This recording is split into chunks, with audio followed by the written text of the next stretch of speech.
Chapitre 19. Ce fut avec un mélange de crainte et d'optimisme que je guettais, le lendemain, l'humeur que Père nous montrerait. Serait-elle féroce ou bien accessible au bon sens? Le trouverais-je déconfit, mortifié peut-être, mais soumis? J'étais bien décidé, quoi qu'il en soit, à ne pas céder un pouce de terrain. Dans la dispute, j'avais eu le dessus et uni la horde contre lui. Si calé, astucieux et puissant qu'il fût, je ne le laisserai pas abuser plus longtemps de son autorité et de notre respect au profit d'actes irresponsables. J'étais absolument décidé sur ce point. Fini le temps de l'autocratie. À l'avenir, les grandes décisions seraient prises démocratiquement en conseil de famille. Griselda m'approuvait entièrement et militait de façon active pour rameuter les autres. Elle passa une bonne part de la nuit à effrayer les femmes, à leur décrire les risques que couraient les enfants si nous laissions Père lâcher pareil danger sur le monde inflammable. Toutes furent sans exception pour un strict contrôle en matière de feu. « Nous le garderons pour nous seuls, me dit-elle. Caroline est en train d'en parler à Toby. Après tout, l'idée lui appartient autant qu'à Père. D'ailleurs, je le crois tout aussi calé et de meilleure composition. Il trouvera un système pour rendre le feu sans danger, et alors nous exploiterons l'affaire à notre compte. Père n'est pas aussi indispensable que tu te l'imagines. » Mais le lendemain, à notre grande surprise, Père était absolument comme d'habitude, radieux, et tel qu'il eût été si la bagarre familiale n'avait jamais eu lieu. Il avait pour chacun un mot jovial et présidait activement aux préparatifs pour la grande migration dont Oswald prit la tête avec lui. Il portait à tour de rôle des bébés sur le dos. Oswald était chargé de la direction, qu'il décida plein sud, et Père de la cadence qu'il imposa très lente pour convenir aux femmes, aux enfants et aux brûlures que nous portions aux jambes. Il choisit de bonne heure un lieu de campement, car il n'était pas nécessaire, selon lui, d'attendre qu'il se trouvât des arbres encore debout pour y grimper en cas de péril.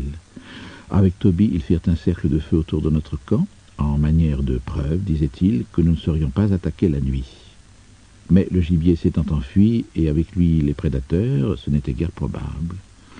Néanmoins, provenant des marécages, 2 ou 3 paires d'yeux vinrent poser sur nous leur phosphorescence, et s'il y eut maints grondements et reniflements dégoûtés, c'était toujours à bonne distance. Nous avions faim, car les femmes, après la marche, étaient trop lasses pour courir après des aliments problématiques, et nous dûmes nous contenter de brochettes de lézard et de quelques œufs de crocodile. Pour nous mettre du cœur au ventre, Père faisait des blagues, racontait des histoires de mangeailles aux enfants. Il était une fois, disait-il, un très grand lion, si bon chasseur qu'il abattait plus de gibier qu'il n'en pouvait manger. Pourtant, il était furieux que les hyènes, les chacals, les vautours, les milans, les lions moins adroits que lui, et même des pithecanthropes, car ceci se passait du temps où nous étions ramasseurs de charognes, nous aussi, vinssent l'aider à finir son souper sans avoir été invités. « C'est moi qui fais toute la besogne, grommelait-il, et cette bande de bons arrières voudrait en profiter sans même lever le petit doigt? Pas de ça. Je serais bien bête de partager. » Mais comme il n'arrivait pas du tout à manger tout seul, d'abord il essaya de tuer les charognards. Le seul résultat, c'était qu'il se trouvait à la tête d'un tableau de chasse encore plus grand. Alors il se força quand même à finir toute cette viande. Même quand il n'avait plus faim, il mangeait et mangeait.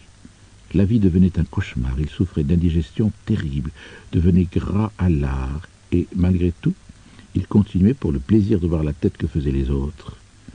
Mais à ce régime, il devint si énorme qu'il mourut prématurément, et alors les chacals, les vautours et les pithecanthropes s'offrirent un repas tout aussi copieux que s'ils le partageaient avec eux la proie qu'ils avaient tuée.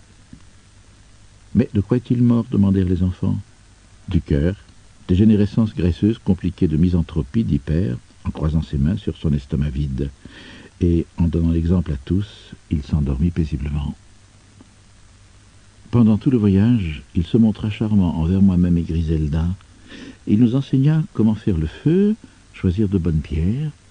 Il disait que tout ce qu'il pourrait nous léguer en mourant, et personne ne pouvait être sûr de ne pas marcher par mégarde sur un serpent minute, c'était une bonne éducation. Votre devise, nous disait-il gravement, ça doit être de donner à vos enfants, comme j'ai tenté de le faire, un départ meilleur que n'a été le vôtre. N'attendez rien des autres. Faites comme si tout l'avenir de l'espèce dépendait de vos seuls efforts. Et qui sait, peut-être en dépend-il. Nous vivons à une époque critique, très critique. Le feu n'est qu'un début. Maintenant, il va falloir bâtir, organiser avec méthode et réflexion. Après les sciences naturelles, les sciences sociales. J'ai la plus grande confiance en vous deux. Je doute de vivre assez vieux pour voir nos énergies s'appliquer plus à fond et de façon vraiment humaine aux tâches de l'évolution. Vous le verrez peut-être, avec la récompense, l'âge d'or, ou du Pétécanthrope naîtra, enfin l'Homo sapiens. Si mes menus efforts vous ont tant soit peu aidé à suivre le bon chemin, vous et vos descendants, je mourrai satisfait. Il dit, et après nous avoir accordé le même regard d'humour, mais aussi de défi qu'il m'avait lancé après notre querelle, il s'éloigna nonchalamment. Après un moment, Griselda me dit « Ernest, nous pouvons faire notre deuil du monopole du feu. Ton père va le jeter à tous les vents une fois de plus. » « Il n'oserait pas toute la horde contre, m'exclamai-je. « Il passera outre, dit-elle amèrement. Il croit savoir mieux que la horde même ce qui est bon pour elle. Oui, oui, il se moque de nous, tu n'as pas compris? Il nous défie de l'empêcher. » Plus j'y pensais, plus je me persuadais que Griselda voyait juste. Si Père s'était montré furieux, s'il s'était démené, s'il nous avait battus, j'aurais su que tout allait bien, et qu'il s'en tiendrait pour finir à notre décision. Mais cette gaieté, ces regards malicieux, ces pointes ironiques et cette affectation de gentillesse, tout cela montrait bien qu'il était décidé à nous damner le pion sans se soucier de ce que nous pensions. Je ne vois pas comment le retenir dans ce cas, murmurai-je. Griselda ne dit rien, elle marchait lentement, étant maintenant proche de son terme. Au bout d'un certain temps, elle me demanda « Ernest, est-ce que tu crois à cette histoire? Tu sais que nous irons dans un autre monde quand nous serons morts, dans ce terrain de chasse que nous visitons en rêve. Bah, il faut bien que nous allions quelque part, non? Je veux dire, notre ombre. Quelle ombre? Celle qui vit toutes sortes d'aventures quand nous dormons. Cette espèce d'ombre intérieure. Bah, elles sont si bizarres, ces aventures, ce n'est pas réel. Sur le moment, elles ont l'air parfaitement réelles, donc elles le sont sûrement d'une manière ou d'une autre. C'est comme notre reflet dans un étang ondoyant et brisé. Mais peut-être que c'est ainsi que nous avons l'air, ondoyant et brisé, vu de cet autre monde. Quand nous finissons à l'intérieur d'une autre créature, il faut bien qu'elle aille quelque part, cette ombre.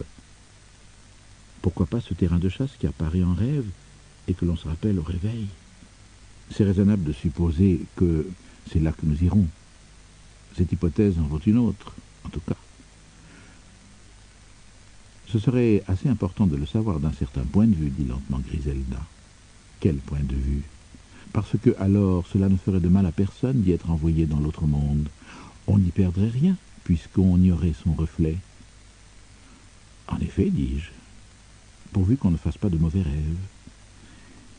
Tu ne crois pas, oh, à titre d'exemple, dit Griselda nonchalamment, que Père en ferait plutôt d'heureux? Mon cœur battit plus vite. Mais la réponse ne demandait aucune réflexion, tant c'était évident. Toutes les images de Père à la chasse, ou à ses expériences, ou s'afférant à ceci ou cela, toutes accouraient dans mon esprit pour me la donner. Oui, dis-je, sûrement, Griselda, sûrement que Père ferait des rêves heureux.